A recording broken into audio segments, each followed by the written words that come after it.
Hi, welcome to my channel. My name is Monet and I am a homeschool mom of two girls. I have a 3-year-old and an 8-year-old, so second, third grade, TK, something like that. I am actually preparing everything for this school year. We just did our assessment, one of our assessments. So these next couple of days, it's all about doing our assessment with our charter school to see where they're placed. And that helps me as a mom just know, did I get the right material? Should I order different material? But I'm pretty much okay. I'm using Amblesideonline. I am using the Classical Academic Press for grammar. So writing and rhetoric. What's the other one? The well-ordered language. And I have used Story of the World for history, but my daughter asked to just go back to Amblesideonline for history. So in any case, I would have used that if my daughter was wanting to use the other book, which is An Island Story. And this is a reprint from, I believe I got this on Amazon. I have this on my idea list. So I have an idea list on my storefront. So if any of the books I talk about, they will be on my Amazon store, which disclaimer, anything that you click on or see, if you purchase it and it's like qualifying, I may get something. So yeah, so that's just a little fun for me and for you. No cost to you, but in any case, I'm gonna have this, I have idea lists and I'm organizing my Amazon idea list to make sure that if you're interested in any of these books for like a certain grade, I'm gonna put them on there for you. And yes, so that's what we are using. Now, Amblesideonline, real quick, is free. It's a free resources for you to use when you're looking for books that are in that age group or grade group that you want to add to homeschool, or it goes all the way to 12th grade. So even if there are books you haven't read, go ahead and take a look and say, like, what books do I want to read that I would have had the opportunity to read in high school if you did not. I did not. I was that kid in high school, maybe because this was like 20 some years ago, that I barely passed. Not that I loved learning. I had just this natural wonder, really, and I loved history and I loved English literature, but I was like a CD student, and I think it had nothing to do with my capability, but culture, family dynamic, motivation, it was just different. And I think that's what motivated me years ago. This was before lockdown, just motivating me to want to homeschool my kids because I wanted to extend my education and I wanted them to have, like Charlotte Mason says, a full feast. You're putting a full feast of things for your student to learn and to take. So if you don't know what Amblesideonline is, it is a Charlotte Mason website, which has free, you can read all of her volumes of her philosophy for free. Most of the links that are attached to the curriculum, meaning say year 1, like first grade, the book list and the scheduling, there's a link for you to read those books out loud for free. Put it on an e-reader, on a Kindle, or your computer.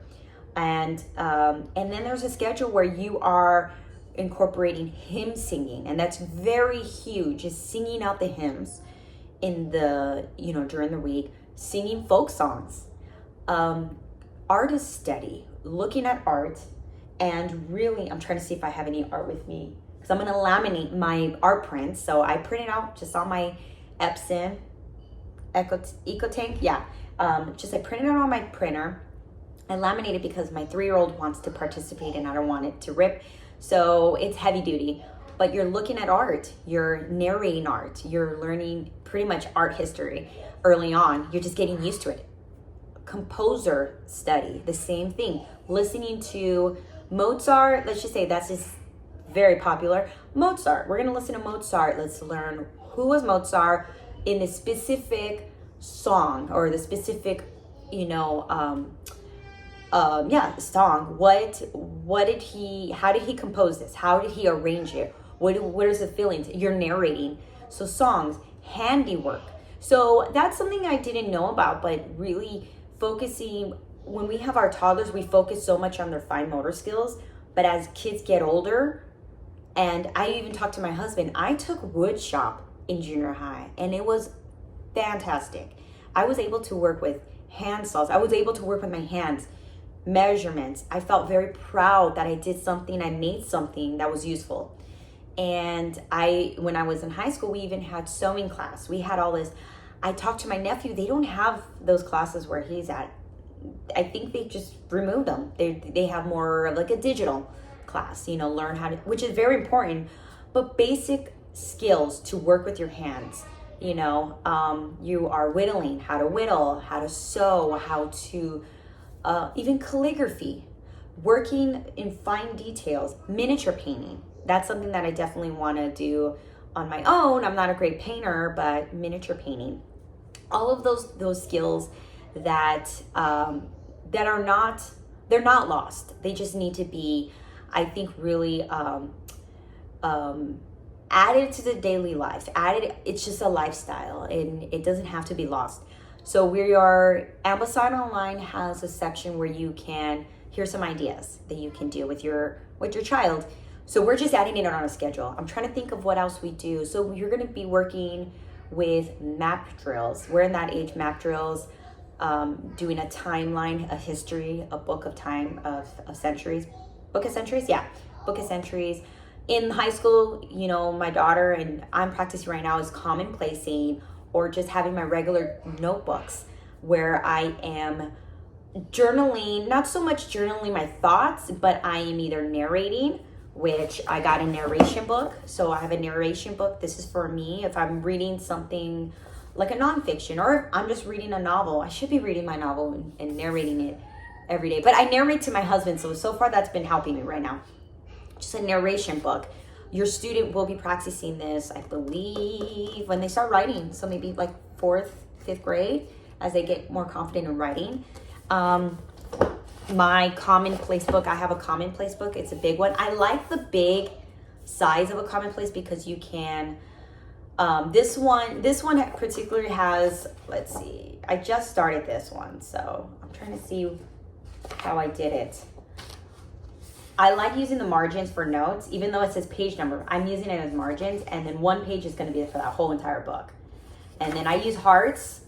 I use hearts to just visually show me it's something new. I am getting some stickers to put like a color code, or maybe I could just do markers. Do a little mark where it says, okay, well, purple will be poetry. What about philosophy? That can be blue.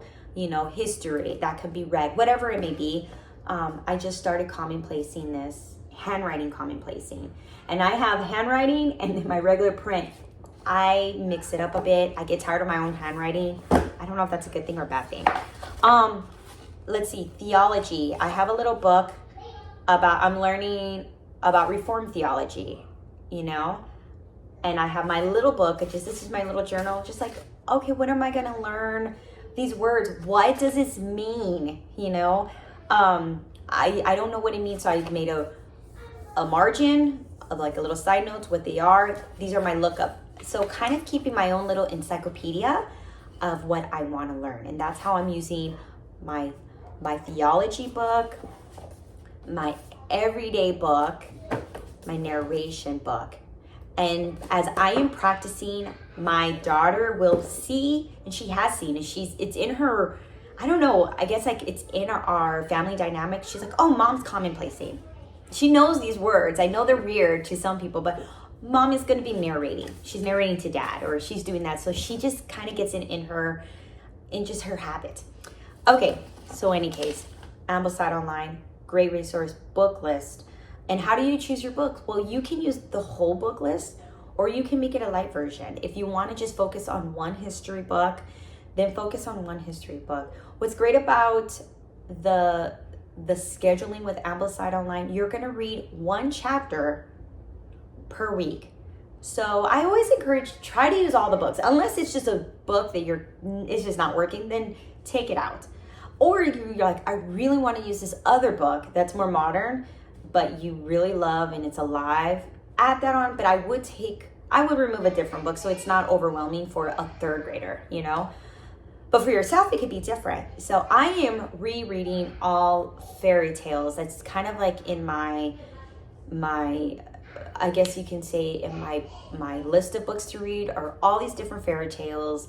I am adding how to teach fairy tales to my daughter from first grade all the way to high school. And for her, just to sprinkle that in. Just fairy stories, fairy tales. Let me see. What else am I going to talk about with Amblesideonline? Yes, so the resources are all there. There's a free forum you can join. There's a free Facebook group that you can join. Just say that you're kind of practicing it. And I'm kind of just going along. If my daughters are going to go ahead and nature study, I'm going to nature study. I'm nervous about that because I use my phone for everything, and I've been nature studying with my phone. So I take photos. I have a new phone of everything outside, and I use my backyard to the fullest, with the weird bugs to the birds. I'm taking pictures, I'm notating. I have like a folder of all of my findings, except now I need to practice, and I want to because my daughter's going to be seeing me as an example of just journaling, nature journal. Oh no, I don't have my book, but I am going to do a video about nature journaling and nature study because I got John Muir Laws, maybe I'll put it right here, his book, all about that. It's fantastic of how to teach nature journaling or nature study, nature journaling to kids or to groups. I don't have a group, but I may include my friend Mo. So Mo, I'm telling you, let's do it. Where it's giving you examples of what it looks like in different ages, and how to facilitate and how to. It's really a teacher's book. But then I also got the idea from The Living Page. So if you want to start journaling and notebooking, this is a great resource to show examples of what different ages and different stages of journaling, and even for yourself, of how to do it, and how Charlotte Mason, how she did it. Okay, so the next one we have, new one, is our Charlotte Mason math series. So I'm going to take this. This was actually from the Simply Charlotte Mason. But I got it on Rainbow Resource, so I was able to use my charter funds. So any charter people, take advantage, Rainbow Resource. This book is so pretty, and it's really just for the mom or for parents, because there's no pictures, but it's giving you just a simple instruction of, okay, let's whiteboard or outside, let's do some math. So we're going to be using math, like a Charlotte Mason math. Mixing, we're using wild math, which will use just natural elements outside. We're going to be outside. Let's find some. Let's collect our sticks. Let's collect our rocks. Let's collect our flower petals. Let's plumeria flower. Oh yes. Yeah, sorry. Just like they fall down. No, don't pick them yet. But when they fall down a lot. Yeah, and we can collect them. We could collect those. So we're gonna use wild math with Charlotte Mason. And let's see, what else are we gonna do? We're gonna continue. This is from last year. We're gonna continue our poetry. I did get a new poetry book. And then this one, what is this, Zelda? Heidi. We are using Heidi as a free read. So we're gonna be using these out loud. And we are going to be using, let's see what else we're going to be using. We're also going to be using this. This one is a class. Is this Charlotte Mason? No, this is a classical. Is this Charlotte Mason? Wow. You see this? So this one, it is Charlotte Mason. Too. And I did get this on Amazon. Using this However, too. I'm going to actually be using this for turning in her charters. Sorry, everyone joined me. Hi. This is how it looks like. You're going to read a story and then doing copywork. So I'm actually using this as her copywork rather than her narrating, because she's going to be narrating so much. But I'm going to be picking and choosing copywork from this book.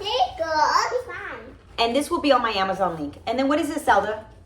She tells me, Owen. Okay. Hi, Owen. Yes. So another, there's so many opportunities. This is Simply Charlotte Mason. I win. Let's whistle. poetry.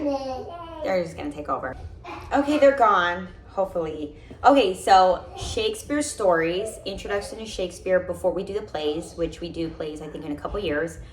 We have our geography, so this is just a gentle geography introduction. But I'm actually using another book I don't have with me. Maybe I'll put a picture here or something that I'm using geography as well. So I'm going to use both books. My daughter, this one's a great introduction and she likes it, but she really prefers the more modern book because there's activities with it. This one has activities, but this one's more narration. She wants to do the activities. I'm okay with that. What's another thing? So with math, I said I did that math, and I'm also doing Kate Snow's math for my little one. Just introducing, you know, she may be a little young for it, but we can at least get the concepts, and these are just ideas. So that's pretty much how, those are the type of books we're using. Amblesideonline, I will be using those resources. Let's see what else. I am journaling so that my daughters can see me journal, and I'm using those notebooks, those 3 notebooks: narration, commonplacing, and then my extra like little encyclopedia that I'm creating, what I'm learning that I want to look up. So those are the 3 things that I'm using at the moment. I guess you could say a 4th one that I don't have right now, and I'm using is my self-education notebook. Not just so much of an encyclopedia, but questions. I'm going to be asking these questions, like, you know, in a way, a different type of narration. But I'm just keeping track of all that. If you have any questions, let me know. If I missed something, please tell me. If you are also Charlotte Mason, just say hi. It's cool to see more like Charlotte Mason or classical people here on YouTube. And I will be posting a few videos, different videos that are specific towards nature studies. I want to talk about that book, the John Muir Laws book. Specifically what I'm going to be reading. So my mother culture is included a few other books that I've borrowed some books from my friends. And then, I'm currently reading Fantasties. I'm almost done with it, but I'm really just taking my time. And I just fell in love with chapter 13, if anyone has read it. Chapter 13 it was great. I loved it. And then that's it. So until next time, I'll see you guys later. Bye.